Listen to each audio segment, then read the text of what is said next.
The letter of Aristeas. A trustworthy narrative has been compiled, Philocrates, of the meeting which we had with Eleazar, high priest of the Jews, arising out of your attaching great importance to hearing a personal account of our mission, its contents and purpose. By detailing each aspect, I have tried to give you a clear exposition of it, realizing your scholarly disposition, which is a supreme quality in any man who has tried continually to increase his learning and understanding, whether from the accounts of others or by actual experience. This is the way in which a pure disposition of mind is acquired, by the attainment of the noblest ends, and which, turning to piety, the highest of all ends, lives by adopting a rule which does not err. We have a set purpose devoted to the special study of the things of God, and offered ourselves as a deputation to the aforesaid gentleman, whose integrity and reputation have won him preeminent honor in the eyes of citizens and others alike, and who has gained a very great benefit for his own circle and for fellow citizens in other places. Our deputation waited upon him, with a view to the translation of the divine law, due to its being written by them on parchments in Hebrew characters. We undertook this task with enthusiasm, seizing an opportunity with the king in connection with those who were transported to Egypt from Judea by the king his father, who was the original founder of the city and took over the government of Egypt. It is worthwhile telling you this as well, for I am convinced that because you are more favorably inclined toward the piety and disposition of those who live by the sacred law, concerning whom we propose to write, you will gladly listen, since you have paid a special visit to us from your island, and wish to hear with us of matters pertaining to the edification of the soul. I had previously sent you the account of what I regarded as the most memorable matters. We received this account of the people of the Jews from the most renowned high priest in renowned Egypt. You are studiously disposed toward what can help the mind, and it is my duty to share this with all like-minded persons, and all the more so with you, for you have a kindred spirit, being not only a blood brother in character, but also in the pursuit of beauty, the same as we are. The value of gold or any other treasure among those highly prized by the empty-headed does not possess the same value as compared with the pursuit of culture and caring for these things. But lest we prolong the introduction and indulge in idle chatter, we will proceed to the main part of the narrative. On his appointment as keeper of the king's library, Demetrius of Phalerum undertook many different negotiations aimed at collecting, if possible, all the books in the world. By purchase and translation he brought to a successful conclusion, as far as lay in his power, the king's plan. We were present when the question was put to him, "How many thousand books are in there in the royal library?" His reply was, "Over 200,000. O king, I shall take urgent steps to increase in a short time the total to 500,000. Information has reached me that the law books of the Jews are worth translation and inclusion in your royal library." "But where is there to prevent you from doing this?" he said. "Everything for your needs has been put at your disposal." Demetrius replied, "Translation is needed. They use letters characteristic of the language of the Jews, just as Egyptians use the formation of their letters in accordance with their own language. The Jews are supposed to use Syrian language, but this is not so, for it is another form of language." The king, in answer to each point, gave orders that a letter be written to the high priest of the Jews, that the aforementioned project might be carried out. I considered that it was an opportunity in connection with the matters on which I had often asked Sosebus of Tarentum and Andreas, the chief bodyguards, concerning the release of those deported from Judea by the father of the king. He invaded the whole of Cilicia and Phoenicia, and by a combination of success and bravery deported some and took others prisoners, bringing everything into subjection by fear. In the course of this he removed from the land of the Jews into Egypt up to 100,000 people, from whom he armed about 30,000 chosen men, and settled them throughout the land in the forts. Already in earlier times as well a fair number had entered the country with the Persian, and before them other confederate troops had been dispatched to fight with Psammetichus against the king of the Ethiopians. But they were not so many in number as those brought over by Ptolemy the son of Lagos. As we said previously, he selected the best, outstanding in youth and strength, and armed them. The remaining number, old men, children, and women also, he let go into slavery, not so much out of any personal predilection for such a course, but because he was prevailed upon by his troops on account of the services which they had given in the trials of war. When therefore we came upon some opportunity for their release, as we have shown before, we spoke concerning the following words to the king. Let it never be unreasonable to be refuted by events themselves, O king. The laws have been established for all the Jews, and it is our plan not only to translate but also to interpret them. But what justification shall we have for our mission, as long as large numbers are in subjection in your kingdom? But out of your unsullied and magnanimous soul, release those who are subject to misery. The same God who appointed them their law prospers your kingdom, as I have been at pains to show. These people worship God, the overseer and creator of all, whom all men worship, including ourselves, O king, except that we have a different name. Their name for him is Zeus and Jove. The primitive men, consistently with this, demonstrated that the one by whom all live and are created is the master and lord of all. In your excelling all men by your nobility of soul, I beg you to release those held in slavery. He wasted no time, while we offered hearty prayer to God to dispose his mind to the release of them all. Mankind is God's creation, and is changed and converted by him. Wherefore, with many diverse prayers, I besought the Lord with all my heart that he might be prevailed upon to accomplish my request. For I had great hope, as I presented the case for the saving of men, that God would execute the fulfillment of my requests, inasmuch as whatsoever men think to do in piety, in the way of righteousness and attention to good works, let the Lord God of all direct their acts and intentions. The king looked up, and looking on me with gracious countenance, said, How many thousand do you consider there will be? Andreas, standing by, answered, A little more than 100,000, he said. It is a small request that Aristeas makes of us. Sosibus and some of those present thus said, It is worthy of your magnanimity to offer the release of these men as a thank offering to the Most High God. You are highly honored by the Lord of all, and have been glorified beyond your ancestors. So, if you make even the greatest thank offering, it benefits you. The king was absolutely confounded, and ordered an increase in army pay, and the payment of 20 drachmas for each slave, together with the publication of an edict on these matters, and the compilation of a register accordingly. He exercised his zeal on a grand scale, God having fulfilled all our purpose, and compelled him to release not only those who came into his kingdom with his father's army, but also any others who were there previously, or were subsequently taken there. They revealed that the gift amounted to more than 400 talents. As regards the copy of the decree, I consider its recording to be of no small value, because the generosity of the king will be more clearly manifested thereby, as God gives him strength to bring salvation to large multitudes. It was as follows.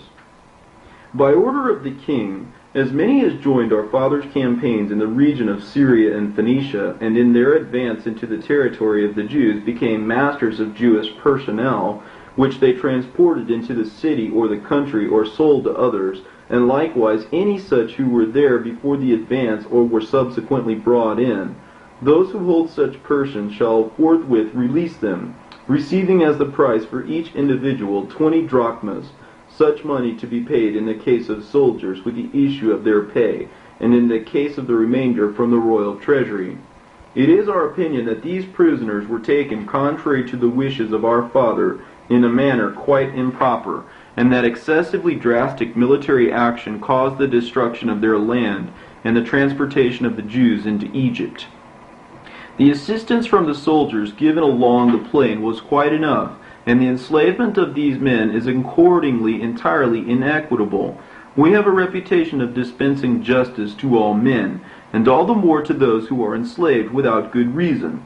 Our overall aim is that which promotes justice and piety in all things.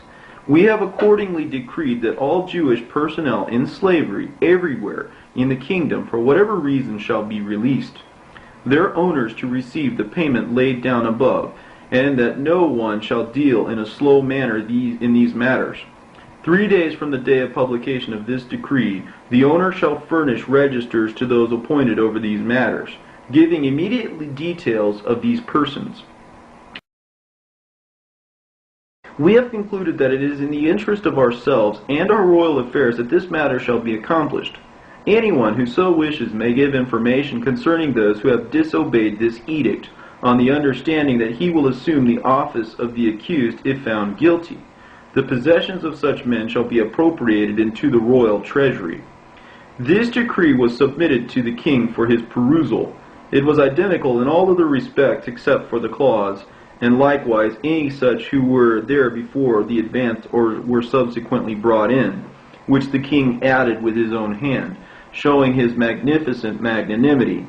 He gave orders also that a generous gift of expenses should be divided among the servants of the troops and the royal bankers.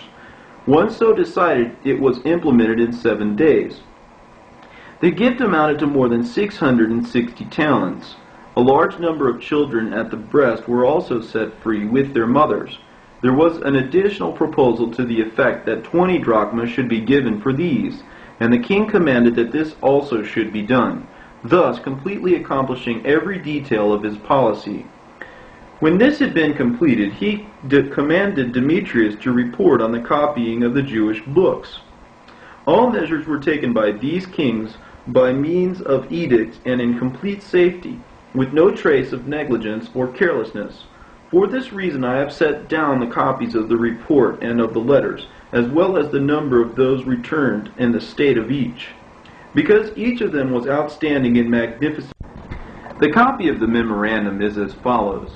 To the great king from Demetrius, your command, O king, concerned the collection of missing volumes needed to complete the library, and of items which accidentally fell short of the requisite condition.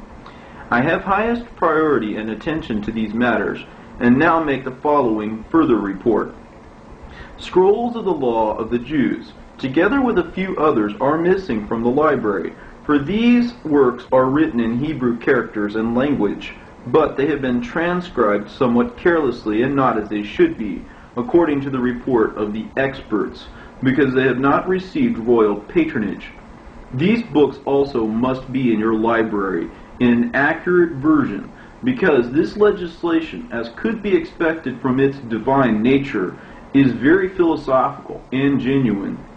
Writers, therefore, and poets in the whole army of historians have been reluctant to refer to the aforementioned books, and to the men past and present who featured largely in them, because the consideration of them is sacred and hallowed, as Hecatus of Abdera says, If you approve, O king, a letter shall be written to the high priest at Jerusalem, asking him to dispatch men of the most exemplary lives and mature experience, skilled in matters pertaining to their law, 6 in number from each tribe, in order that after the examination of the text agreed by the majority, the achievement of accuracy in the translation, we may produce an outstanding version in a manner worthy both of the contents and of your purpose. Farewell always. On receiving this report, the king ordered a letter to be written to Eleazar regarding these matters, announcing also the actual release of the prisoners. He made them a gift also for the provision of cups and goblets, and a table and libation vessels weighing 50 talents of gold, 70 talents of silver, and a goodly number of precious stones. He commanded the treasurers to allow the craftsmen to select whatever they might prefer, and of currency for sacrifices and other requirements 100 talents. We will show you details of the provisions after we have given the copies of the letters. The letter of the king was of the following pattern. King Ptolemy to Eleazar the high priest, hearty greetings. It is a fact that a large number of the Jews settled in our country after being uprooted from Jerusalem by the Persians during the time of their ascendancy, and also came with our father into Egypt as prisoners. He put many of them into the military forces on generous pay, and in the same way, having judged the veterans to be trustworthy, he set up establishments which he handed over to them, to prevent the Egyptian people feeling any apprehension on their account. Having now inherited the throne, we adopt a more liberal attitude to all our subjects, and more especially to your citizens. We have freed more than 100,000 prisoners, paying to their captors the price in silver proportionate to their rank. We also make amends for any damage caused by mob violence. We decided to do this as a religious obligation, making of it a thank offering to the Most High God, who has preserved the kingdom for us in peace and highest renown throughout the whole world. Those at the peak of their youth we have appointed to the army, and those who are able to be at our court, being worthy of confidence in our household, we have put in charge of some ministries. It is our wish to grant favors to them and to all Jews throughout the world, including future generations.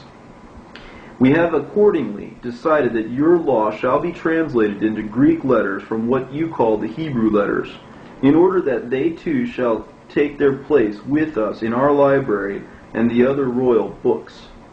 You will therefore act well and in a manner worthy of our zeal by selecting elders of exemplary lives with experience of the law and ability to translate it, 6 from each tribe, so that an agreed version may be found from the large majority, in view of the great importance of the matters under consideration. We believe that the completion of this project will win us high reputation. We have dispatched on this business Andrea of the chief bodyguards and Aristeas, men held in high esteem by you, to confer with you. They bring with them first fruits of offerings for the temple and 100 talents of silver for sacrifices and the other requirements. Write to us on any matters you wish, and your requests will be gratified.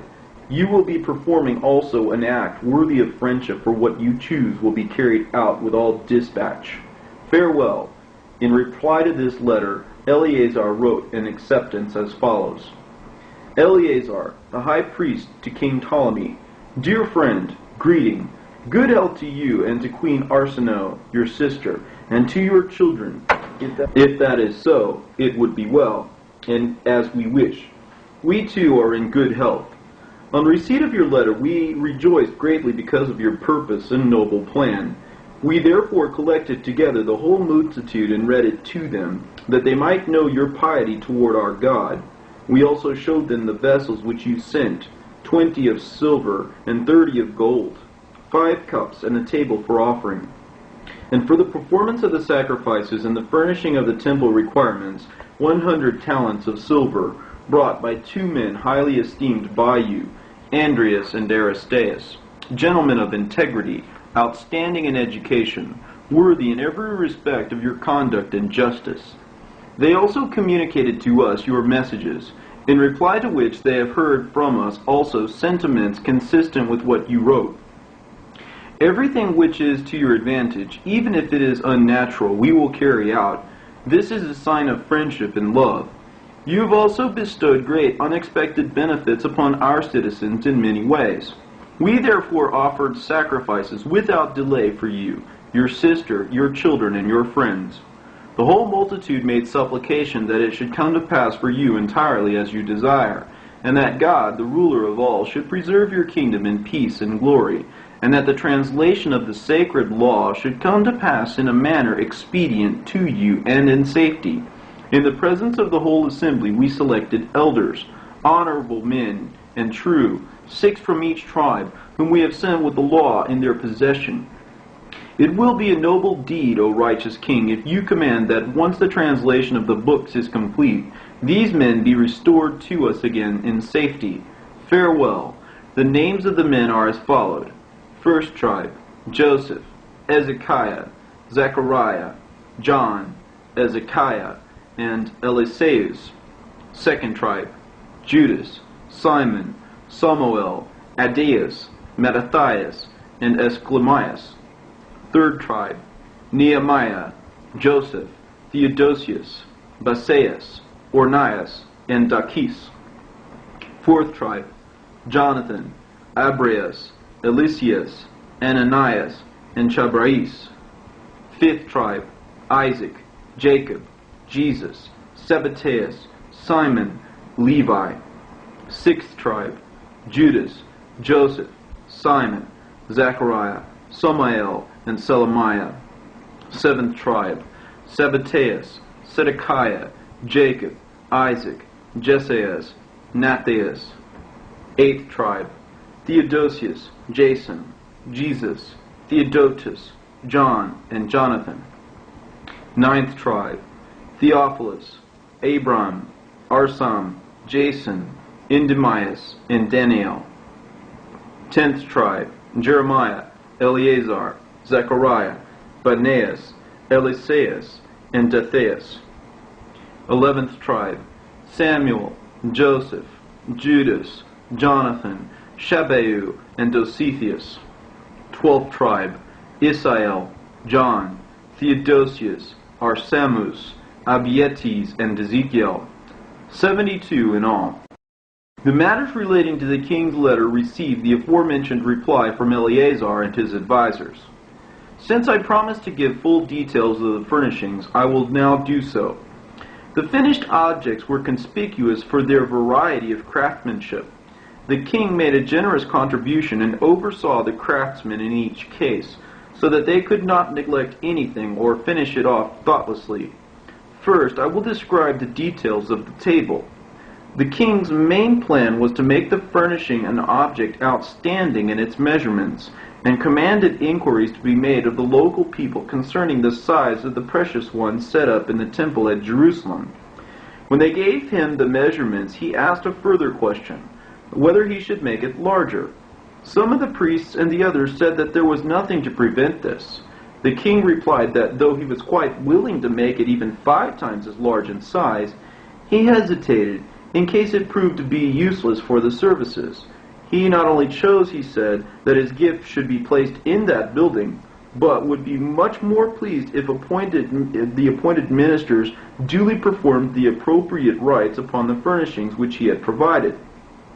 Lack of money was not the reason he made the measurements of the previously completed offering short.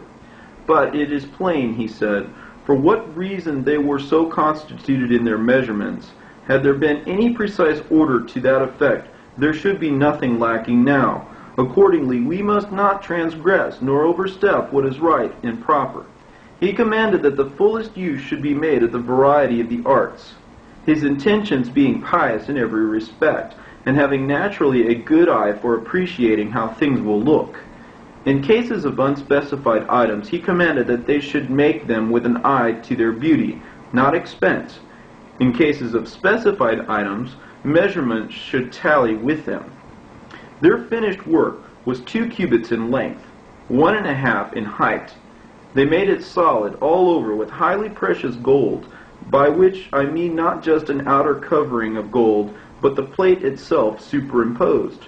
They made the crown a palm's radius in size, the moldings twined, with coiled work in low relief. The relief work marvelously executed on 3 sides. It formed a triangle. On each side the shape of the workmanship was identical in arrangement, so that whichever side it was turned, the appearance was identical. And when one side of the crown was placed downward, the slope downward to the surface of the table kept its beautiful shape, and the outer slope was facing the view of anyone approaching it. So the prominence of the 2 sloping sides stood out sharply, being raised high, as we have said, and of triangular construction. Whichever side it was turned, there were arrangements of precious stones upon it, between the patterns of lines. Each overlapped the other, unsurpassed in craftsmanship. They were all fastened through the holes with golden pins for safety. At the corners the clasps closed to keep them together.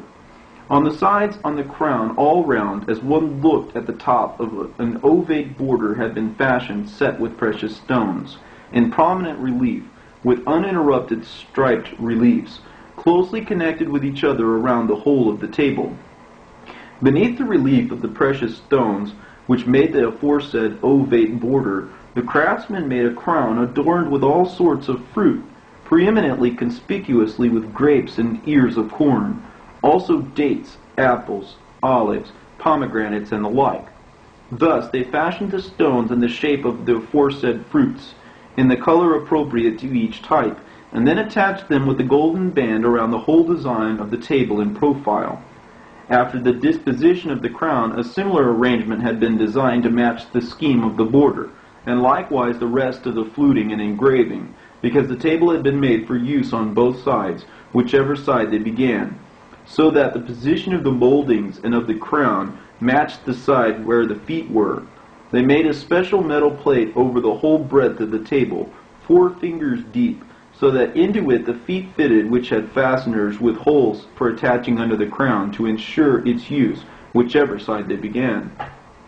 This is seen plainly on the outside, the construction being visible on both sides. On the actual table they made an intricate pattern in relief with very costly stones in profusion in the middle, consisting of rubies of many types and emeralds, onyx also, and other kinds conspicuous for their beauty.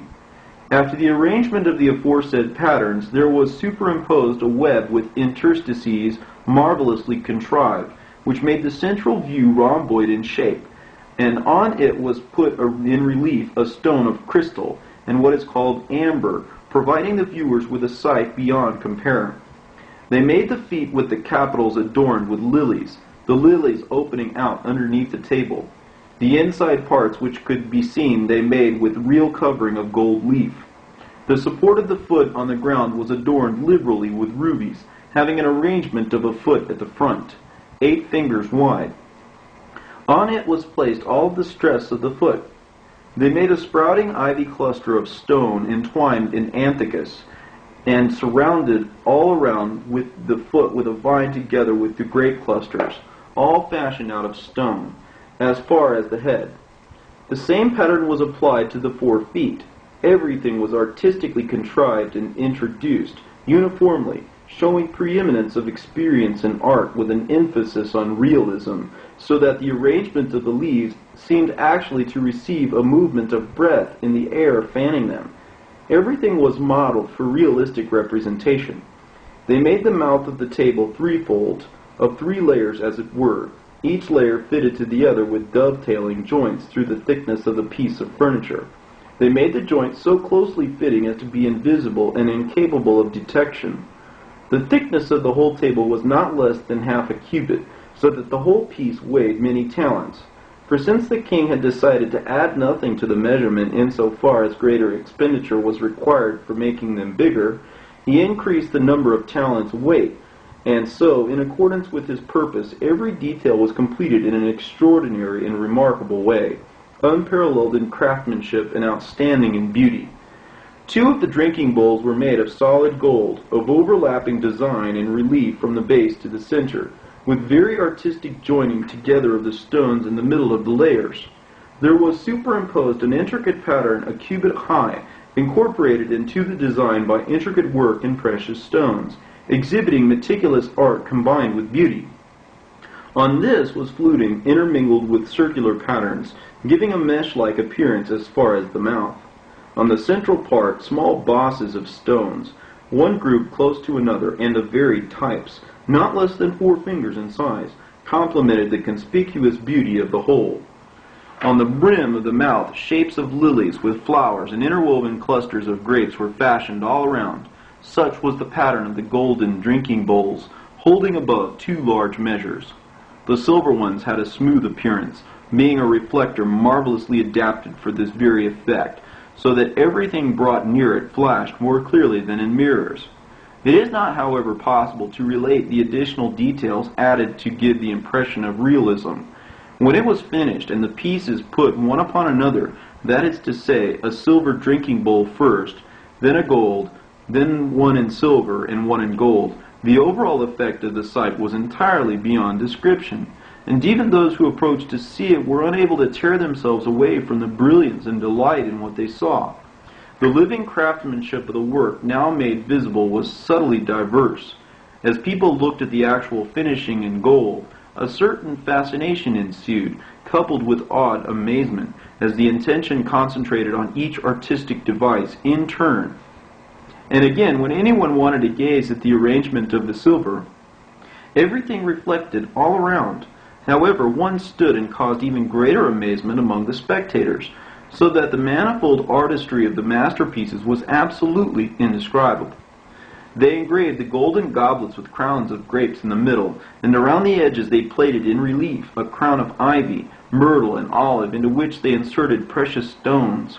The remaining carvings of the craftsmen finished individually, competing with one another to do everything to the preeminent glory of the king. There was absolutely no work of art comparable in magnificence and craftsmanship, either in the royal treasuries or in any other. The king took no small interest in the work, because of his dedication to works of art. Many a time he laid aside public business and sat attentively among the craftsmen, in order that they might complete the work in a manner consistent with the place for which the entire enterprise was destined. So everything was done in solemnity in a manner worthy of the king, who sent the gifts, and of the high priest who presided over the place. The number of the stones was without limit, and they were great in size, not less than 5,000 in number. Everything was excellent in craftsmanship, so that the gift of the stones and the actual artistic worth was worth 5 times more than the gold. I assume that the description of these details was indispensable, so I have narrated it to you. What follows embraces the road to Eleazar that we took. First, I will describe the layout of the whole countryside.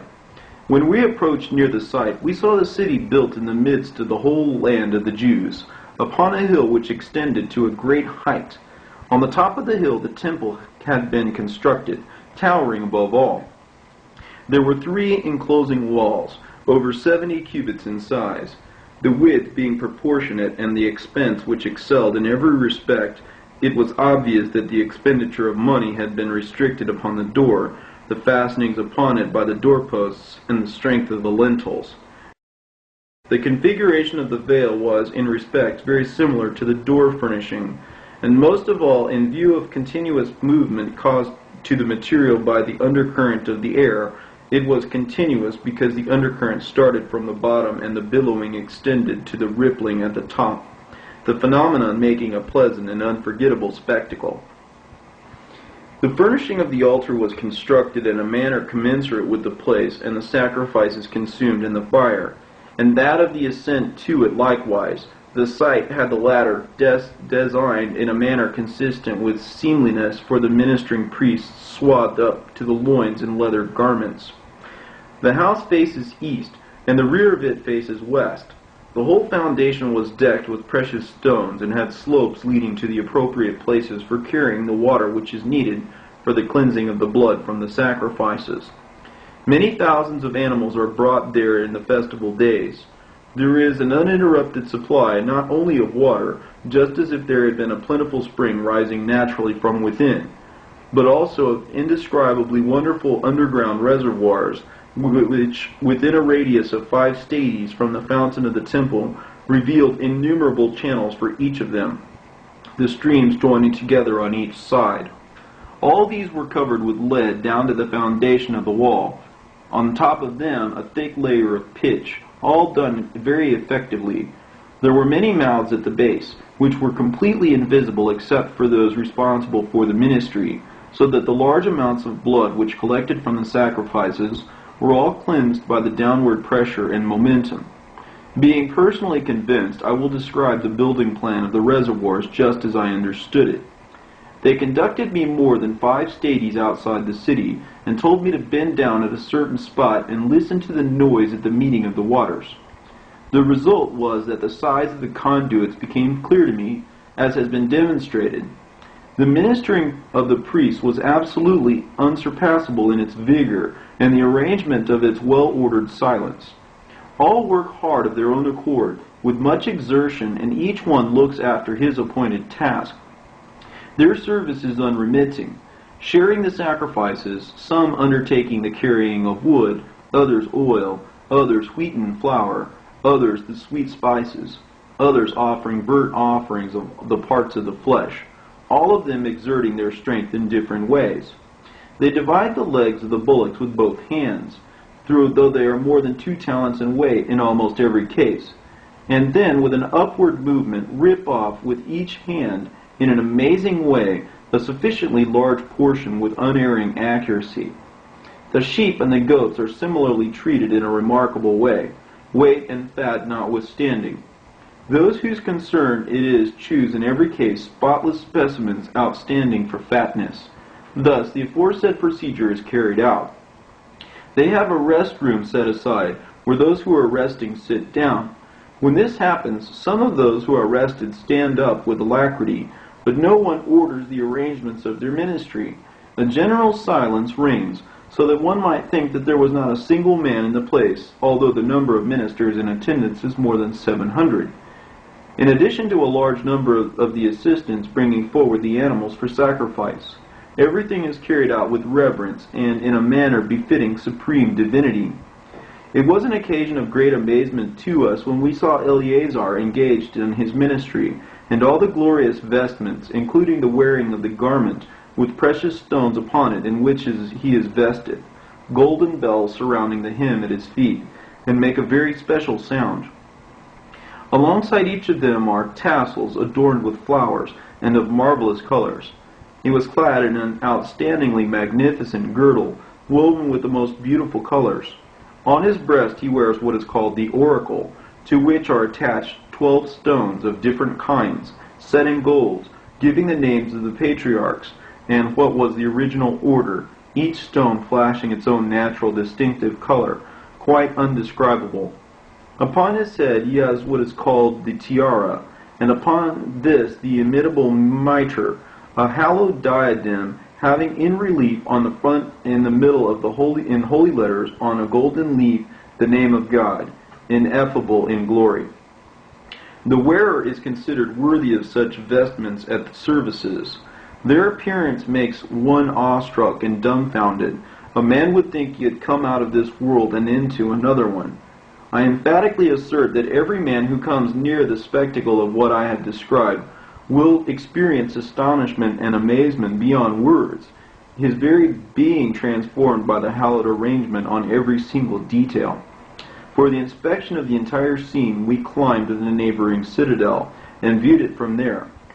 It is situated on a lofty site, fortified with a number of towers, which in their turn are built of sizable stones, right up to the top, according to our information, for the protection of the area around the temple, so that in case of any assault or revolt or enemy attack, no one could force his way into the precincts surrounding the house.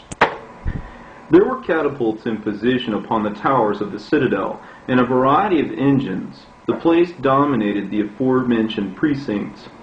The towers were, so to speak, guarded by most trustworthy sentries who had given distinguished service to their country. They had no permit to leave the citadel except at festivals, and then not as a body. They did not allow a soul to enter. In the case of any order from their commander to admit any visitors to watch, as for example in our case, they observed the order very strictly, very reluctantly admitting us, though only 2 in number and unarmed, to observe the proceedings at the sacrifices. Such a procedure was, they said, confirmed by oath, for every man had sworn that, in the necessary and solemn discharge of the matter according to the oath, they would not admit more than 5 persons at the same time, although they themselves were 500 in number. The citadel, they said, provided the whole protection for the temple, and its founder had in this way secured the advanced protection for the places which we have described. The size of the city is well proportioned, about 40 stadies in circumference, as far as one can estimate. The setting of its towers looks like a theater, and that of thoroughfares too, which stand out, some set lower down, some higher up, and all in the accustomed manner. The same applies to the roads which cross them. Since the city is built on a hill, the layout of the terrain is sloping. There are steps leading to the thoroughfares. Some people make their way above them, others go underneath them, their principal aim being to keep away from the main road for the sake of those who are involved in purification rites, so as not to touch any forbidden object. There was good reason for the building of the city by its pioneers in appropriate harmony, and their plan was a wise one. The terrain was ample and beautiful. Parts were flat, such as the area around Samaria and the neighborhood of Idumea.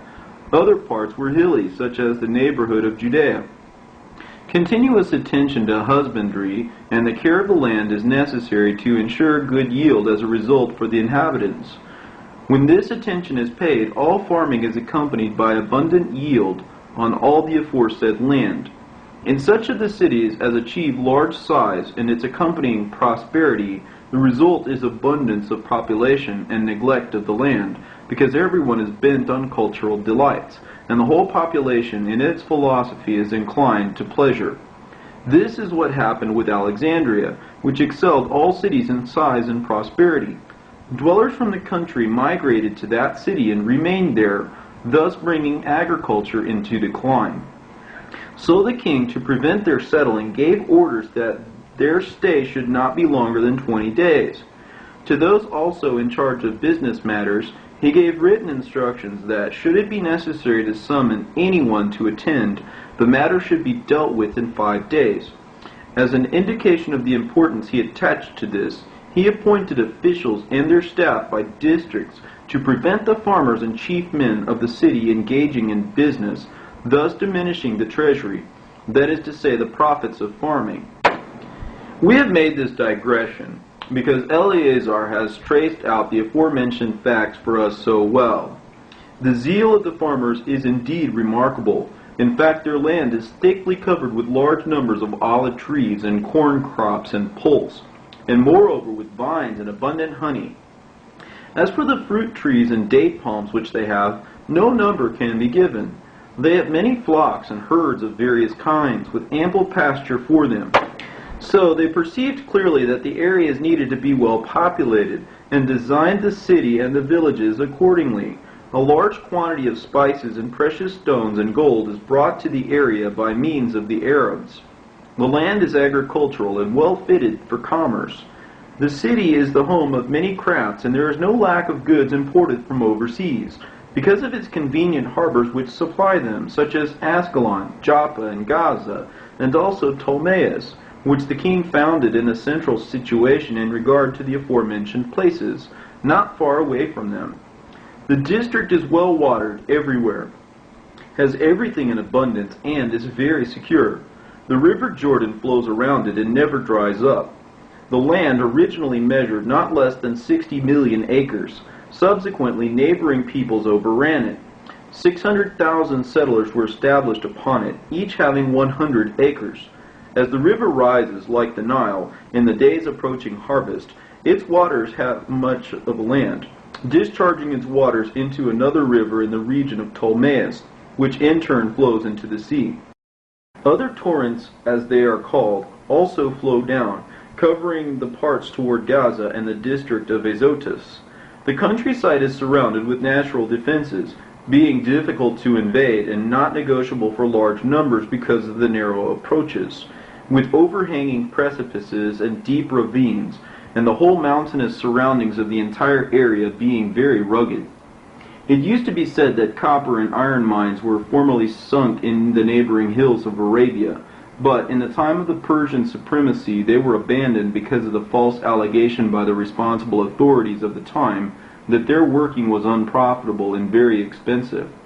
The purpose of closure was also to prevent the resulting ruination of the countryside by the working in the aforesaid mines, and even perhaps its alienation through their tyranny, because they had seized the pretext of moving into the mining areas on account of this allegation, which had been made. I have explained to you in summary form, brother Philocrates, as much as was needful concerning these matters, and we will next expound details of the translation. Eleazar selected men of the highest merit and of excellent education due to the distinction of their parentage. They had not only mastered Jewish literature, but had made a serious study of all the Greeks as well. They were therefore well qualified for the embassy and brought it to fruition as occasion demanded. They had a tremendous natural facility for the negotiations and questions arising from the law, with the middle way as their commendable ideal. They forsook any uncouth and uncultured attitude of mind. In the same way they rose above conceit and contempt of other people, and instead engaged in discourse and listening to and answering each and every one, as is meet and right. They all observed these aims, and went further in wishing to excel each other in them, They were, one and all, worthy of their leader and his outstanding qualities. It was possible to perceive how inseparable was their attachment to Eleazar and his to them. In addition to writing to the king concerning their re-establishment, he urged Aristeas to make many active steps to this end, asking him to collaborate to the utmost extent of our ability. We affirmed that we would pay good heed to these matters, to which he replied that he was very apprehensive, because he knew that the king, out of his love of culture, considered it of supreme importance to bring his court any man, wherever he might be found, of outstanding culture and prudence, which excelled his contemporaries. I understand, too, that he made the noble statement that by having at his court men of integrity and wisdom, he would provide the greatest protection for his kingdom. This was the frank advice given him by his friends for his benefit.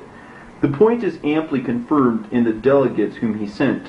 Eleazar also affirmed on oath that he would not permit the men to leave if any other consideration militated against his own personal advantage. He was only dispatching them for the common improvement of all the citizens. This good life, he said, consisted in observing the laws, and this aim was achieved by hearing, and much more than by reading. By these pronouncements, and others similar to them, he clearly showed his attitude toward them. It is worthwhile mentioning briefly his intimations in reply to the questions raised through us. It is my opinion that mankind as a whole shows a certain amount of concern for the parts of their legislation concerning meats and drinks and beasts considered to be unclean. For example, we inquired since there is only one creation only, some things are considered unclean for eating, others for touching, legislation being scrupulous in most matters, but in these especially so. In reply, he began as follows. You observe, he said, the important matter raised by modes of life and relationships, inasmuch as through bad relationships men become perverted and are miserable their whole life long. If, however, they mix with the wise and prudent companions, they rise above ignorance and achieve progress in life. First, our lawgiver gave express commands relating to religious observance and justice, and issued precise sets of instructions about them, not only negatively but positively, together with the manifest damages and the visitations sent by God upon the guilty. Eleazar began first of all by demonstrating that God is one, that his power is shown in everything, every place being filled with his sovereignty, and that none of the things on the earth which men do secretly are hidden from him, but rather that all the deeds of any man are manifest to him, as well as that which is come to pass. So by establishing these matters accurately and setting them out plainly, he demonstrated that even if a man thinks of doing evil, he would not escape, let alone after the deed is done, thus indicating the power of God through the entire legislation. This was his introduction. He proceeded to show that all the rest of mankind, except ourselves, as he said, believe that there are many gods, because men themselves are much more powerful than gods whom they vainly worship. They make images of stone and wood and declare that they are likenesses of those who have made some beneficial discovery for their living, and whom they worship even though the insensibility of the images is close at hand to appreciate. For if the existence of any god depended on the criterion of invention, it would be absolutely foolish, because in that case the inventors would have taken some of the created things and given an added demonstration of their usefulness without themselves being their creators. Therefore it is profitless and useless to deify equals, and yet even today there are many of greater inventiveness and learning than the men of old, who nevertheless would be the first to worship them. Those who have invented these fabrications and myths are usually ranked to be the wisest of the Greeks. There is surely no need to mention the rest of the very foolish people, Egyptians and those like them, who have put their confidence in beasts and most of the serpents and monsters, worship them and sacrifice to them both while alive and dead. In his wisdom, the legislator, in a comprehensive survey of each particular part, and being endowed by God for the knowledge of universal truths, surrounded us with unbroken palisades and iron walls to prevent our mixing with any of the other peoples in any matter, being thus kept pure in body and soul, preserved from false beliefs, and worshiping the only God omnipotent over all creation. Hence, the leading priests among the Egyptians, conducting many close investigations, and with practical experience of affairs, gave us the title Men of God, which is ascribed exclusively to those who worship the true God, and not to those who are concerned with meat and drink and clothes, their whole attitude to life being concentrated on these concerns. Such concerns are of no account among the people of our race, but throughout the whole of their lives their main objective is concerned with the sovereignty of God. So, to prevent our being perverted by contact with others or by mixing with bad influence, He hedged us in on all sides with strict observances, connected with meat and drink and touch and hearing and sight, after the manner of the law. In general, everything is similarly constituted in regard to natural reasoning, being governed by one supreme power, and in each particular everything has a profound reason for it, both the things which from we abstain in use and those of which we partake.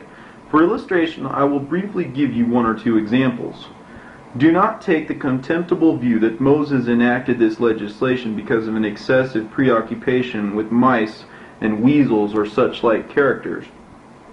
The fact is that everything has been solemnly set in order for unblemished investigation and amendment of life for the sake of righteousness.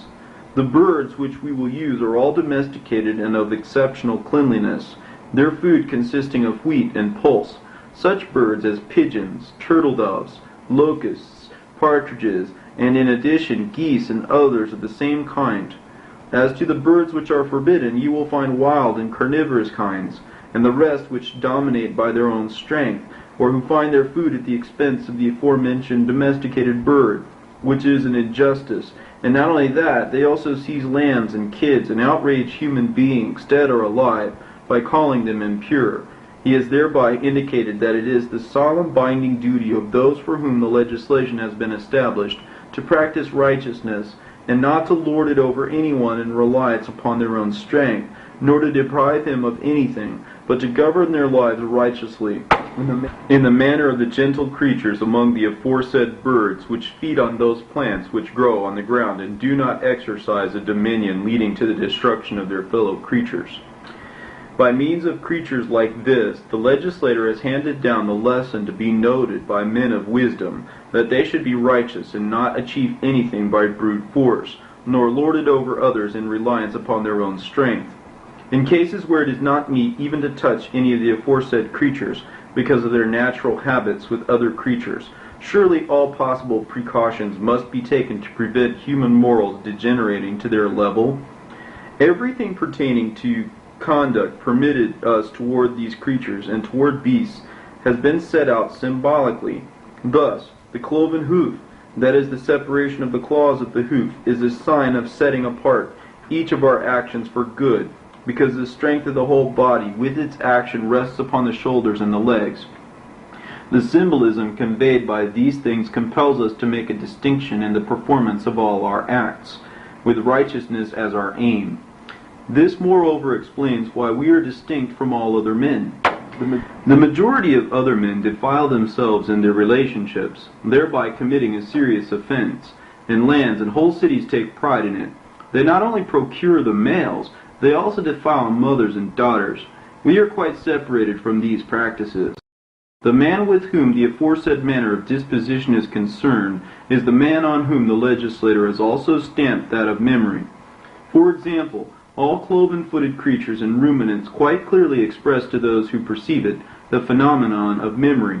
Rumination is nothing but the recalling of the creature's life and constitution, life being usually constituted by nourishment. So we are exhorted through Scripture also by one who says thus, "Thou shalt remember the Lord, who did great and wonderful deeds in thee." When they are really understood, they are manifestly great and glorious. First, there is the construction of the body, the digestion of the food, and the specific function connected with each limb. Much more, the orderly arrangement of the senses, the operation and unseen activity of the mind, and the speed of its reaction to each stimulus and its invention of arts and crafts involves an infinite variety of methods. So he exhorts us to remember how the aforesaid blessings are maintained, and preserved by divine power under his providence. For he has ordained every time and place for a continual reminder of the supreme God and upholder of all. Accordingly, in the matter of meats and drinks, he commands men to offer first fruits, and to consume them there and then straightway. Furthermore, in our clothes he has given us a distinguishing mark as a reminder, and similarly on our gates and doors he has commanded us to set up the words, so as to be a reminder of God. He also strictly commands that the sign shall be worn on our hands, clearly indicating that it is our duty to fulfill every action with justice, having in mind our own condition, and above all the fear of God. He also commands that on going to bed and rising, men should meditate on the ordinances of God, observing not only in word, but in understanding the movement and impression which they had when they go to sleep, and waking too. What a divine change there is between them, quite beyond understanding. I have already demonstrated to you the extraordinary nature of the sound reason behind our distinctive characteristic of memory, when we expound the cloven hoof and the chewing of the cud. It is no chance accident that it has been ordained as part of our very soul, but is bound up with truth and the expression of the right reason.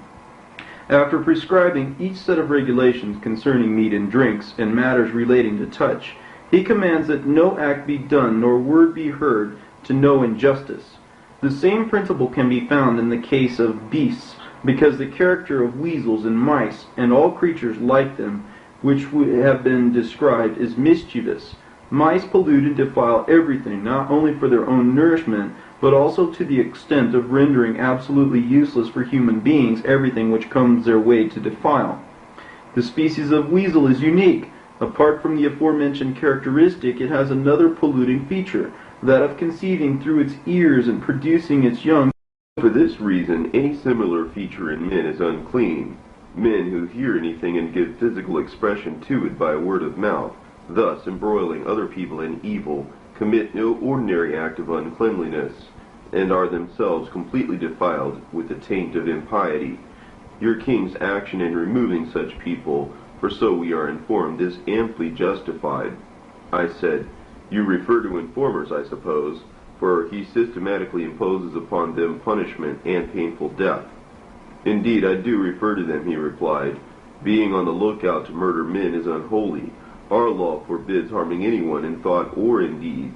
I have therefore given a brief resume of these matters, indicating further to you that all the regulations have been made with righteousness in mind, and that no ordinances have been made in Scripture without purpose or fancifully, but to the intent that through the whole of our lives we may also practice justice to all mankind in our acts, remembering the all-sovereign God.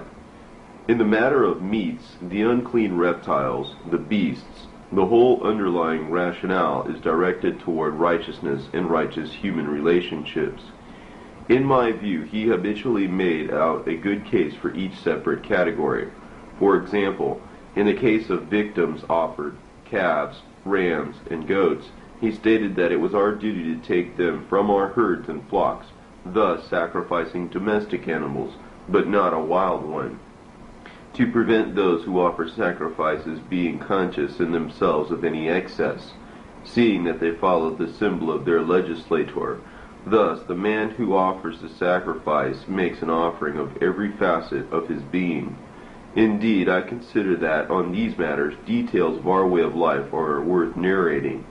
Wherefore, in view of your love of learning, I have been induced, Philocrates, to expound to you the solemnity and characteristic outlook of the law. Eleazar offered sacrifice, selected the men, and made ready an abundance of gifts for the king. He then sent us forth on our journey with a large escort. When we reached Alexandria, news of our arrival was given to the king. Andreas and I were introduced to the court. We paid our warm respects to the king and presented the letters from Eleazar. The king was anxious to meet the members of the deputation, so he gave orders to dismiss all the other court officials and to summon these delegates. The unprecedented nature of this step was very clear to all, because it was an established procedure that important bona fide visitors should be granted an audience with the king only 4 days after arrival. while representatives of kings or important cities are rarely admitted to the court within 30 days. However, he deemed the present arrivals to be deserving of greater honor, having regard to the preeminence of him who had sent them. So he dismissed all the officials whom he considered superfluous, and remained walking among the delegates until he had greeted the whole delegation. So they arrived with gifts which had been sent at their hands, and with the fine skins on which the law had been written in letters of gold and Jewish characters. The parchment had been excellently worked, and the joining together of the letters was imperceptible.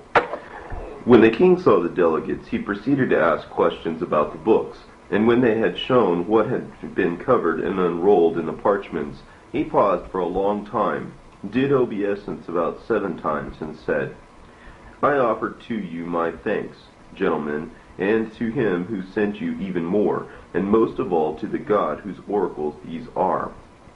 They all, visitors and the court present alike, said together, and with one voice, "It is well, O king." At this the king was moved to tears, so deeply was he filled with joy. Intensity of feeling, coupled with the greatness of the honor received, do force men to tears in the moment of success. The king commanded the parcels to be returned in order, and then immediately greeted the delegates with these words: "It is meet and right, O men of God, to first render homage to the documents for the sake of which I have sent for you, and after that to extend to you the right hand of greeting. This explains my first action.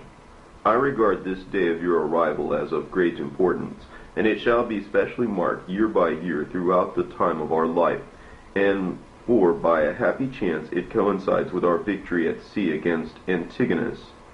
It will therefore be my wish to dine with you this day.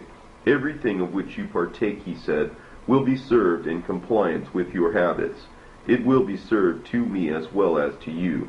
They expressed their pleasure, and the king ordered the finest apartments to be given them near the citadel, and the preparations for the banquet to be made. The chief steward, Nicanor, summoned Dorotheus, who was appointed in charge of these matters, and bade him complete preparations for each guest. "These," he said, "are the king's orders. Some of them you still see now. The number of prominent delegates corresponds to the number of cities, all having the same customs in matters of drink and food and bedding. All preparations were made in accordance with these customs, so that when they came in the presence of the kings they would have a happy visit, with no cause for complaint." This was their experience. Dorotheus, who had the charge of such matters, was a most punctilious man.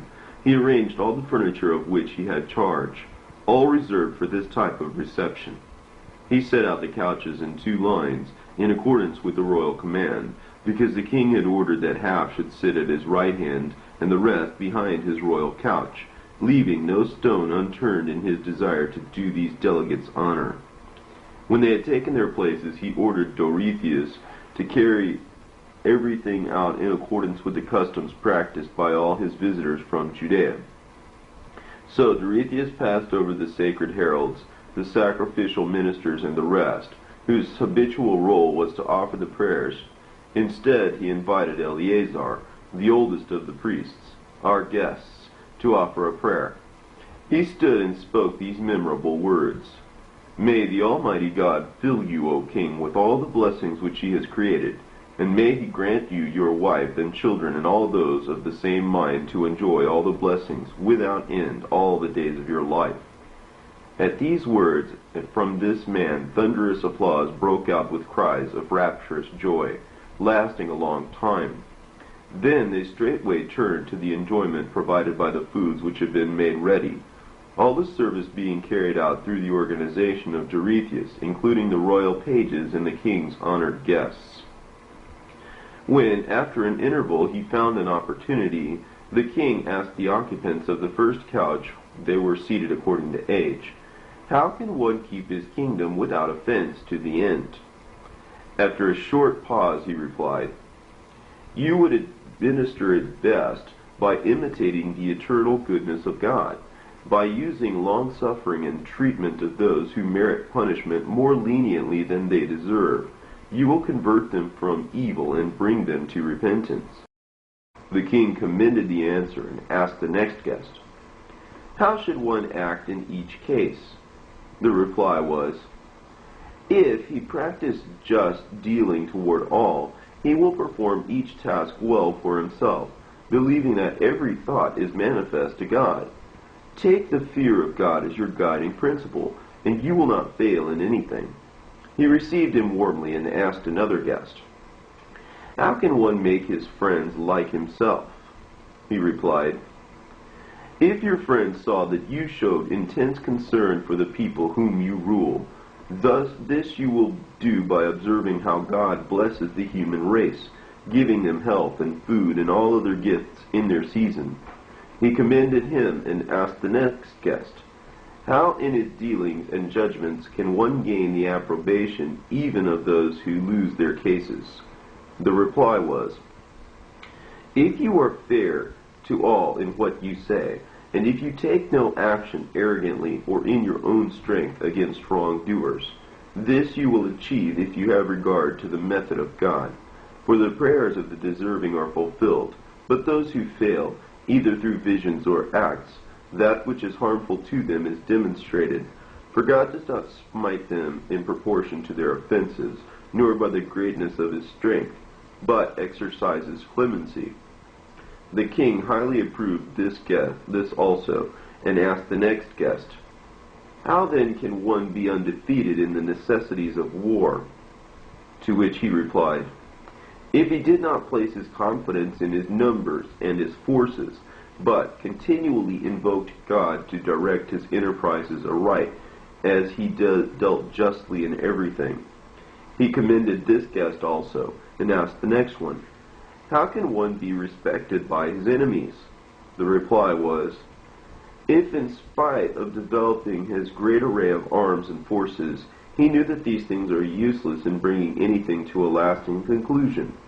For God, by granting a truce and thus demonstrating the fear of his power, implants it in every breast." He commended this guest also, and said to the next, "What would be for you the supreme blessing for living?" The reply was, "To know that God is Lord over all, and that we do not ourselves direct our plans in the finest of actions, but God brings to completion the affairs of all men, and guides them with his sovereign power." He acknowledged to this guest also that he spoke well, and asked the next guest, "Supposing one observed all these principles in their entirety, how can one transmit the same attitude to his descendants in the end?"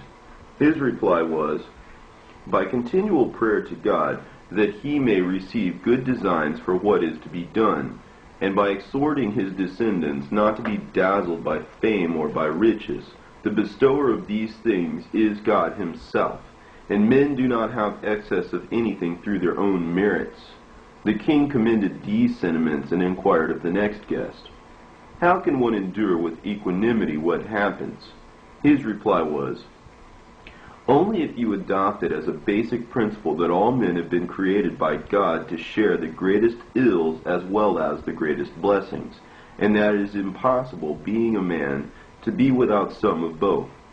But God, to whom we must pray, gives good courage." He was pleased by this guest too, and said that everyone gave good answers. "I will question yet one more," he said, "after which I will cease for the time being, so that we can turn our attention to enjoying the banquet, and pass the time pleasantly. In the next 6 days following I will learn a little more from the others in turn." Then he asked the next man, "What is the boundary of courage?" The reply was, "If the intent were rightly accomplished as planned in acts involving risk. If your intentions are honorable, O king, everything is brought to pass advantageously for you by God." All the assembled company acclaimed and applauded loudly, and the king said to the philosophers, of whom there were many of them, "I think that these men excel in virtue and have a fuller understanding, because when asked questions of this sort unexpectedly, they give appropriate answers, all making God the basis of their argument." The philosopher Mendemus of Eritrea said, "Yes, indeed, O king, For since the whole universe is governed by providence, and on the correct assumption that man is a creature of God, it follows that all power and beauty of argument has its origin in God. The king agreed, and this questioning ceased. They then turned to the enjoyment of the feast, and the banquet came to an end when the evening had come. On the day afterward, the seating and banqueting arrangements were again carried out in the same order. When the king considered it opportune to put some questions to the men, he proceeded to ask the neighbors of those who had answered on the previous day. He began a dialogue with the 11th. On the previous day, 10 had been questioned. When silence reigned, he inquired, "How can one remain rich?" After a short pause, the guest who received the question said, "If he did nothing outrageous or unworthy of his sovereignty, and did not by his spending contribute to vain and pointless objectives, while at the same time by well-doing attracting the goodwill of his subjects toward him. For the source of blessings to everyone is God himself, who must be followed." The king commended this man and asked the next guest, "How can one maintain the truth?" The answer to this was, "By realizing that the lie brings terrible disgrace upon every man, and much more so upon kings. For if they have the power to do what they wish, what reason would they have for telling lies? It is your duty, O king, to accept this further principle, that God loves the truth." He warmly approved this man also, and looking closely at the next guest said, "What does wisdom teach?" This next guest replied, "Insofar as you do not wish evils to come upon you, but to partake of every blessing, it would be wisdom if you put this into practice with your subjects, including the wrongdoers, and if you admonish the good and the upright also mercifully, for God guides all men in mercy." The king commended him for his answer, and said to the guest after him, "How might one be a friend of man?" He replied, "By observing that the human race increases and is created over many years and in painful suffering, so that it is your duty to neither inflict punishments easily, nor to submit men to torments, knowing that the life of mankind is constituted in pain and punishment. If you bear in mind each set of facts, you will be inclined to mercy, even as God is merciful." The king welcomed this man's answer and inquired of the next guest, "What is the most needful characteristic of kingship?" The reply was, that the king should keep himself incorruptible, practice moderation throughout all his life, respect justice beyond all else, and cultivate such men as friends, because God himself loves justice.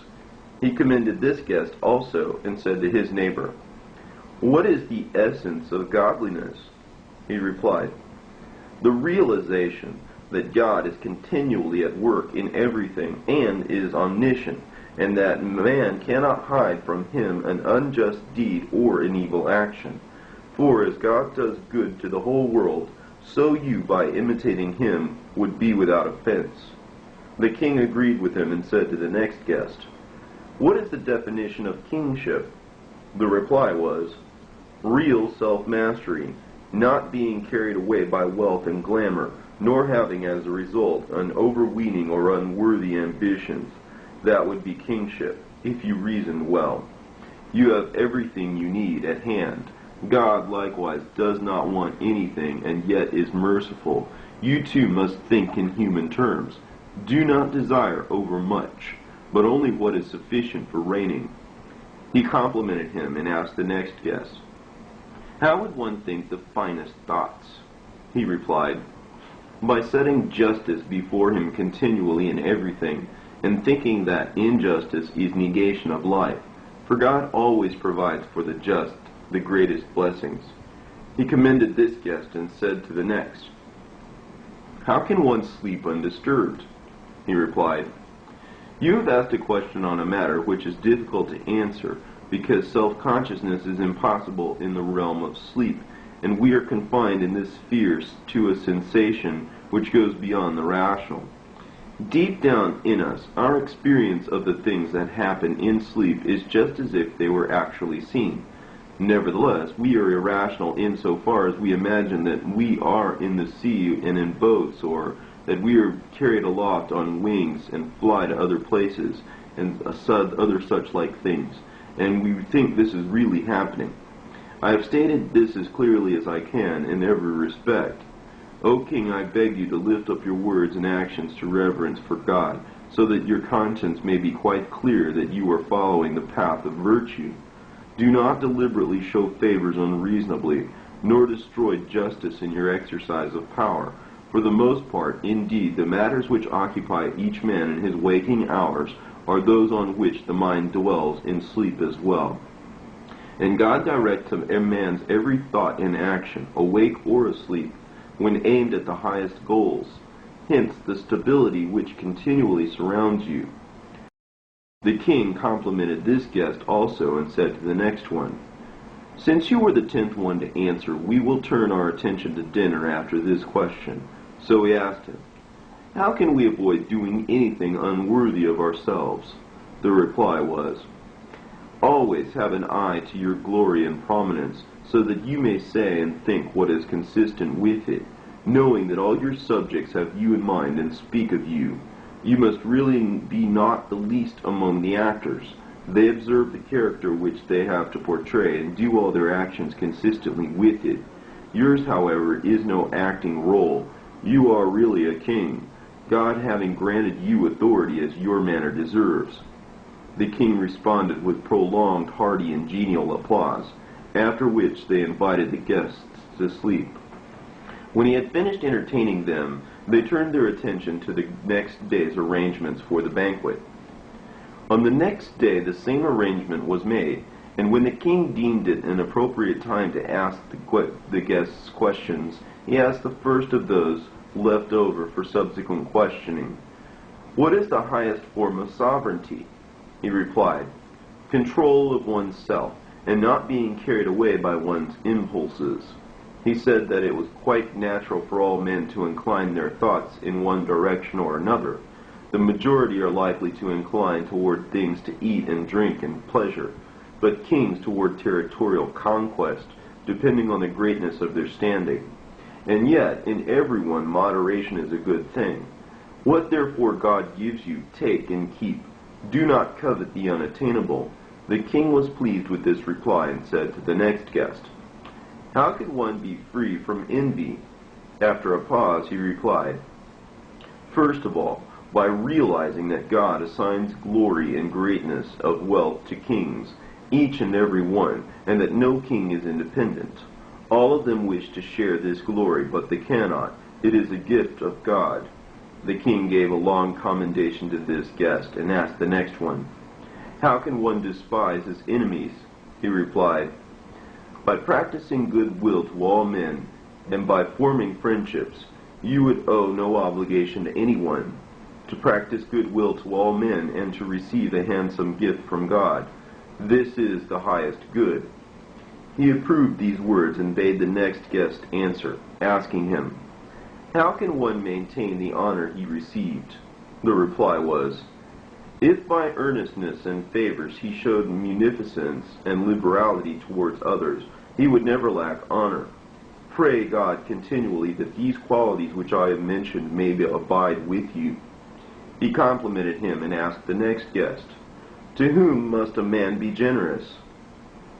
It is a man's duty, he replied, to be generous towards those who are amicably disposed to us. That is the general opinion. My belief is that we must also show liberal charity to our opponents, so that in this manner we may convert them to what is proper and fitting to them. You must pray God that these things be brought to pass, for he rules the minds of all. The king consented to these words, and asked the sixth guest to answer. His question was, To whom must one show favor? The answer was, To his parents, always, for God's very great commandment concerns the honor due to parents. Next, and closely connected, he reckons the honor due to friends, calling the friend equal to one's own self. You do well if you bring all men into friendship with yourself. The king commended this guest too, and inquired of the next one, "What deserves to be regarded as beauty?" He replied, "Piety, for this is a preeminent form of beauty. Its dynamic is love, a divine gift which you too have acquired, including in it all blessings." The king applauded him very warmly and said to his neighbor, "How can one, after a false step, recover once more the same glory?" The reply was, "For you a fall is impossible, because you have bestowed on everyone favors which produce goodwill, and this, because it is stronger than the greatest of weapons, produces the greatest security. If, however, some do slip, they must avoid in future the course of action which caused their fall. Win friends and act justly. It is a gift of God to be a doer of good works, and not of the opposite." He was pleased with these words and said to the next guest, "How can one be free from sorrow?" The reply was, "By pursuing righteousness, doing no harm to anyone, and helping everyone. The fruits of righteousness make for freedom from sorrow. You must," he said, "pray God that harm may not come to you from occurrences inconsistent with our conduct. I mean, death, disease, pain, and such like. As for you, God-fearing as you are, none of these evils would befall you." The king praised him generously and asked the 10th guest, "What is the highest form of glory?" His reply was, "Honoring God. This is not done with gifts or sacrifices, but with purity of heart and of devout disposition, as everything is ordained by God and ordered according to His will. This is also your attitude, evidence of which can be seen from all your past and present accomplishments." With a loud voice the king complimented and encouraged them all. The audience raised their voices in approval, and especially the philosophers, for these men far surpassed them in attitudes and eloquence, their starting point being God Himself. After this, the king led way in showing goodwill to them in the toasts. On the following day, the arrangements for the banquet were the same as before, and when it seemed suitable to the king, he began to question the guests next to those who had already replied, and said to the first, "Can practical wisdom be taught?" The reply was, "It is a disposition of the soul, mediated by the power of God, to accept everything of beauty and to reject its opposite." He concurred and proceeded to ask the next guest, "What makes the greatest contribution to health?" He replied, "Self-control, which it is impossible to achieve unless God disposes the heart and mind toward it." The king congratulated this guest and said to the next, "How can one show toward his parents the gratitude which they deserve?" The reply was, "By causing them no pain, which is impossible unless God guides the mind towards the noblest ends." He nodded approval of this man and asked the next guest, "How can one be an attentive listener?" He replied, "By perceiving that all knowledge is of value, so that in the face of events a man can select one of the lessons he has heard, counteract the immediate situation, and so remedy it, with the guidance of God. This means that the fulfilling of our deeds comes through Him." The king commended this man and said to the next, "How can one avoid doing anything contrary to the law?" To this he replied, "By realizing that God has given to legislators the purpose of saving men's lives, you would follow them." The king approved this guest and said to the next, "What is the value of the family?" He replied, "If we think that we are afflicted by adverse circumstances and suffer as they do, the great strength of the family bond is manifest, and when that trouble is over, glory and success will be ours in the eyes of such folk. For cooperation, when given with good will, is of itself indestructible in the face of everything. With prosperity there is no further need of help, except that you must pray God to bestow every blessing." The king gave him the same welcome as the others, and then asked another guest, "How does fearlessness come about?" He replied, "When the mind is conscious that it has done no evil, for God directs men towards good deliberations on everything." The king approved this man and said to the next, "How can one have the right reasoning at hand?" He replied, By always having an eye to the misfortunes of mankind, knowing that God takes away prosperity from some, while magnifying others and promoting them to receive honor. The king warmly approved this man also, and asked the next guest to answer. How can one avoid having recourse to idleness and pleasures? By having in the forefront of his mind, he said, that he rules a large kingdom and leads many people, and it is his duty not to have his mind centered on anything else but thinking of their care. He should ask God that no part of his duties be lacking. The king commended this man also and asked the 10th guest, how can one recognize those who are acting falsely toward him? The reply to this question was, by observing whether their conduct was generous, and whether their orderly behavior persisted in the greetings and consultations and the rest of the social life of his companions, and seeing that they do not go beyond the proper limit in their entertainments and the other features of their conduct. God will direct your mind, O king, to the noblest ends. He applauded them all and congratulated them by name. The company present followed suit, and so they turned to celebrations. On the following day, the king seized the opportunity and asked the next guest, what is the worst type of neglect? To this he replied, if a man were neglectful of children, and did not use every endeavor to bring them up, for we continually pray to God for ourselves, as also for our children, that all blessings may rest upon them. The petition that children may have some discretion is something which comes to pass only by the power of God. The king said that he spoke well, and asked another guest, how can one be a patriot? He replied, by adopting the view that it is a noble thing to live and to die in one's own country. A foreign country produces for the poor contempt, and for the rich disgrace, as for men exiled for crimes. But by doing good to all while you are continually carrying out this policy, you will undoubtedly be a patriot, God giving you favor in the sight of all. He heard this man, and then asked the next guest in order, how can one reach agreement with a woman? By recognizing, he replied, that the female sex is bold, positively active for something which it desires, easily liable to change its mind because of poor reasoning powers, and of naturally weak constitution. It is necessary to have dealings with them in a sound way, avoiding provocation which may lead to a quarrel. Life prospers when the helmsman knows the goal to which he must make the passage. Life is completely steered by invocation of God. The king gave assent to this man, and asked the next guest, how can one be without fault?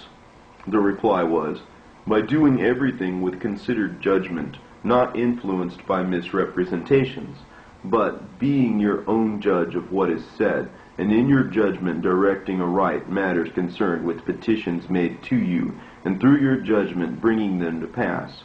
This is how you would be without fault, O king.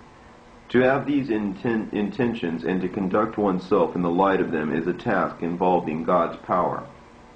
He was cheered by what was said, and asked the next guest, how can one avoid anger? To this the reply was, by realizing that he has absolute power, and that any recourse to anger brings death, which is indeed a useless and painful thing to do if many are deprived of life simply because he is Lord. But if all are obedient and there is no opposition, what will be the point of getting angry? You must know that God governs the whole universe with kindliness and without any anger, and you, O king, he said, must follow him. He said that he had given a good answer, and inquired of the next guest, what is sound judgment? Doing everything well, was the reply, with due consultation in your deliberation, taking into account as well the harmful features of the opposite side of the argument, in order that, after paying attention to each detail of our deliberations, may be good and our object achieved. What is most important, by the power of God your every purpose will be accomplished if you practice piety. The king said that this man also had done well, and asked another guest, what is philosophy? To have a well-reasoned assessment of each occurrence, was the reply, and not to be carried away by impulses, but to study carefully the harmful consequences of the passions, and by exercising proper and necessary restraint in carrying out what the occasion demands. But in order to have due care for these things, it is necessary to serve God. The king applauded this man and asked another guest, "How can one find welcome abroad among strangers?" "By equal treatment to everyone," he replied, "and by appearing inferior rather than superior to those whom he is a stranger.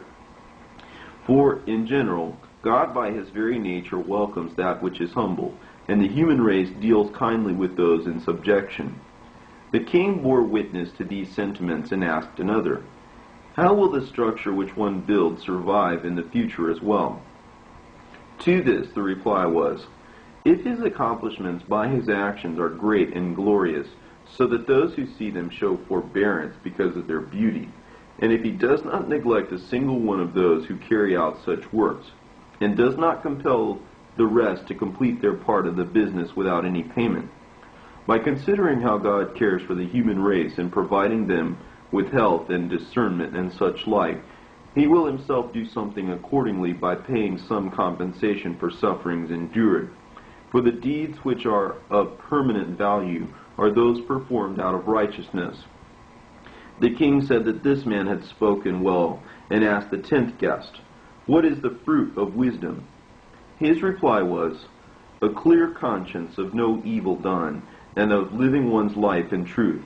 From these result for you the greatest joy and steadfast self-possession, O mighty king, and good hopes in God as you rule your realm with due reverence." When they heard this, all voiced their approval with loud applause. After this, the king, filled with joy, proceeded to drink to their health. On the next day, the arrangement was the same as before for the details of the banquet, and when an opportunity presented itself, the king began to question the remainder of the guests. To the first he said, "How can a man avoid giving way to arrogance?" The reply was, "By maintaining impartiality, and by reminding himself in the case of each individual that he is a ruler of men and still a man himself. Moreover, God destroys the proud and exalts the gentle and humble." The king commended him and asked the next guest, "Of whom must one avail himself as counselors?" "Those who have won experience in many affairs of state," he said, "and still maintain untarnished their loyalty to him and to all who share his ways. God manifests himself to such qualities as those who deserve it." He congratulated him and asked another guest, "What is the possession most essential for a king?" "The love and affection of his subjects," he replied. "By these means the bond of goodwill is unbreakable. As for the realization of these aims, God fulfills them according to his will."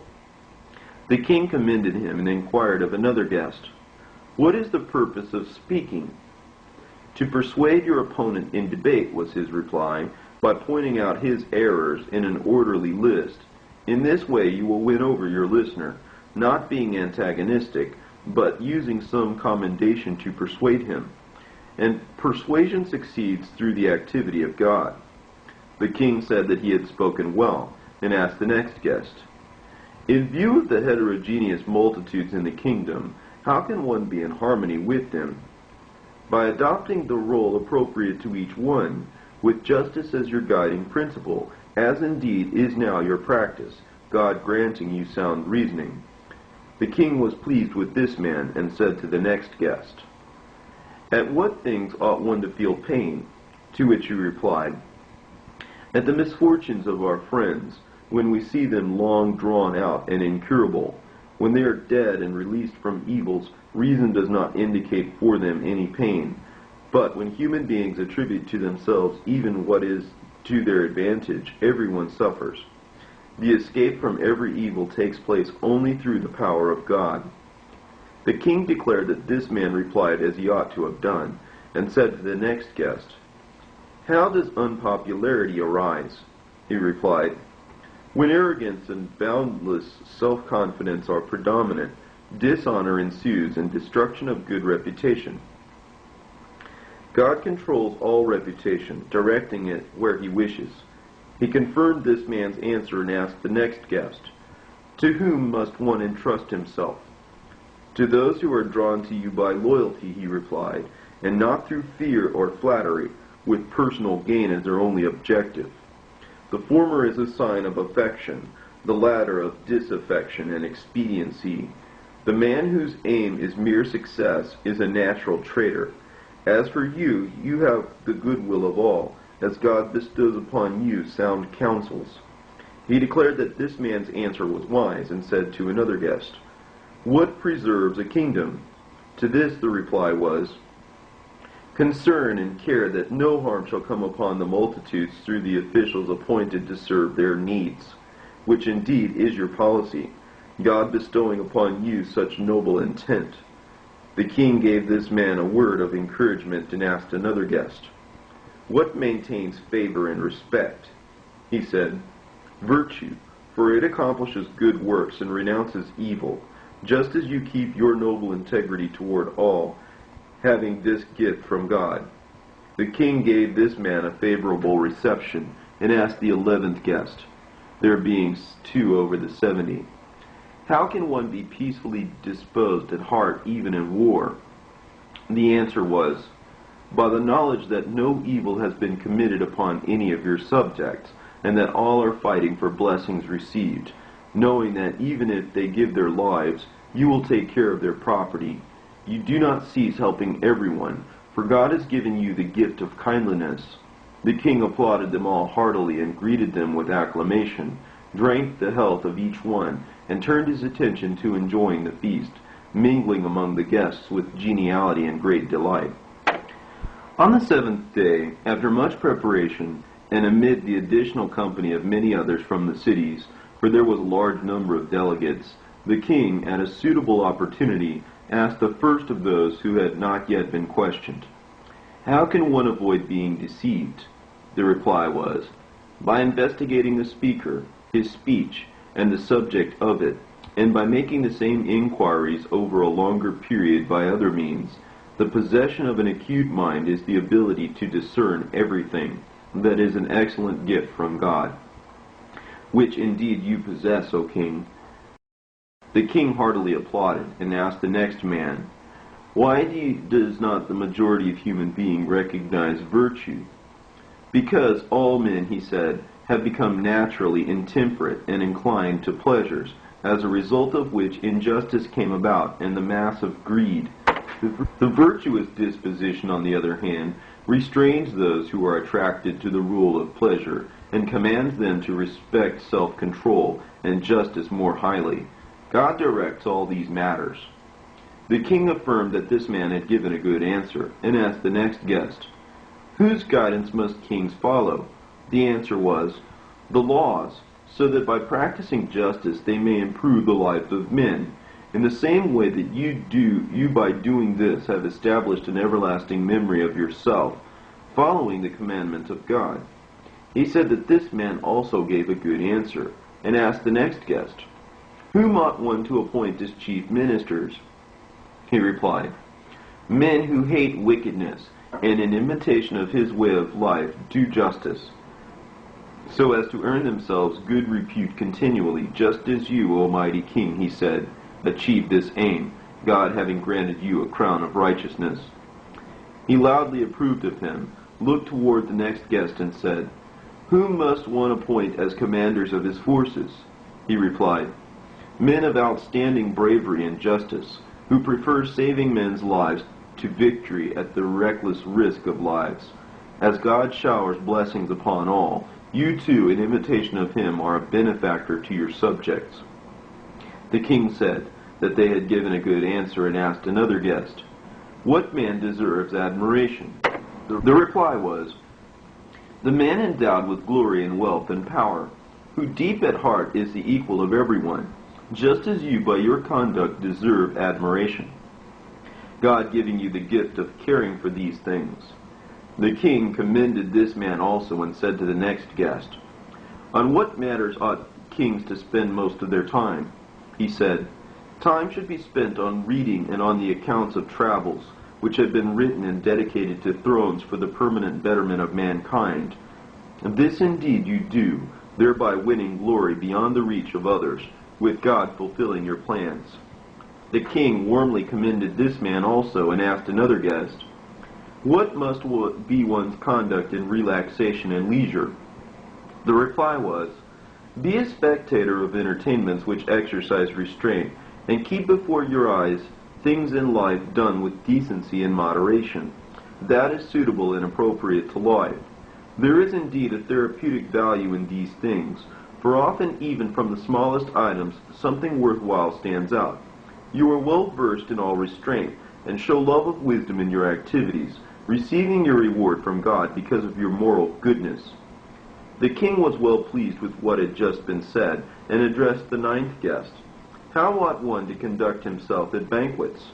The reply was, "By inviting men of learning, with the ability to remind him of matters advantageous to the kingdom and to the lives of the subjects. Better harmony or music than these you would never find, because these men are beloved of God, having trained their minds for the noblest of ends. This is your practice also, all your plans being directed aright by God." He was delighted at these words, and inquired of the next guest, "What is thought finer by the multitude, to have a king set over them who was once a commoner, or a king of royal blood?" He replied, "The alternative which is by nature best. Some kings of royal birth show themselves hard and cruel in their subjects, and much worse, some kings of common origin, with their experience of misfortune and their share of poverty, when given rule over people, have turned out to be much more harsh than the foulest tyrants.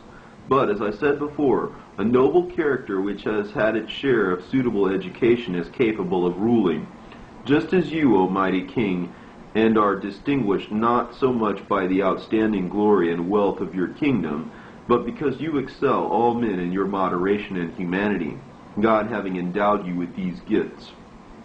The king congratulated this man also with long applause, and asked the last guest of all, "What is the most important feature in a kingdom?" To this he replied, "To establish the subjects continually at peace, and guarantee that they obtain justice quickly in verdicts. The sovereign brings about these aims when he hates evil and loves good, and holds in high esteem the saving of human life. In the same way that you consider injustice the greatest evil, and by your just government in all things have won glory for yourself, which is imperishable, God granting you to have a pure mind untainted." When he had finished speaking, there was a long burst of applause, accompanied by delighted cheers. When it subsided, the king took a cup and drank a toast to all the assembled company, and to the speeches which they had made. He addressed them all thus: "The greatest benefits have fallen on me through your visit. I have been assisted a great deal by your giving me essential teaching on kingship." He commanded that 3 talents of silver should be given to each one, together with a slave who would hand it over to him. All joined in acclamation. The guests were filled with rejoicing, and the king turned his attention to festivities unreservedly. "If I have dwelt at length on these matters, Philocrates, I beg your pardon. I admired these men tremendously, in the way in which they give immediate answers which needed a long time to ponder, and while the questioner had thought out details in each case, those answering gave their replies immediately, one after another. They were manifestly deserving of admiration to me and to the audience, but especially to the philosophers. All who will inherit this narrative will, I think, find it incredible. To tell lies concerning matters which are being chronicled is inappropriate. If I were to make a single error, it would be impious in these matters. On the contrary, we narrate things as they happened, eschewing any error. I therefore, heartily accepting the force of their argument, have tried to present from the records the details of events at the audiences with the king and at the banquets. It is, as you know, the custom that from the beginning of the king's audiences until he retires to bed, a record be made of everything said and done. This is an excellent and worthwhile procedure, because on the next day before the day's business begins, all that was done and spoken is read out, and if any action needs it, it is corrected. So this whole account we have produced by accurate reference to the records. As I have said, knowing your keen desire to learn what is of value. 3 days afterward, Demetrius took the men with him. traversed the mile-long jetty into the sea toward the island, crossed the bridge, and went in the direction of the north.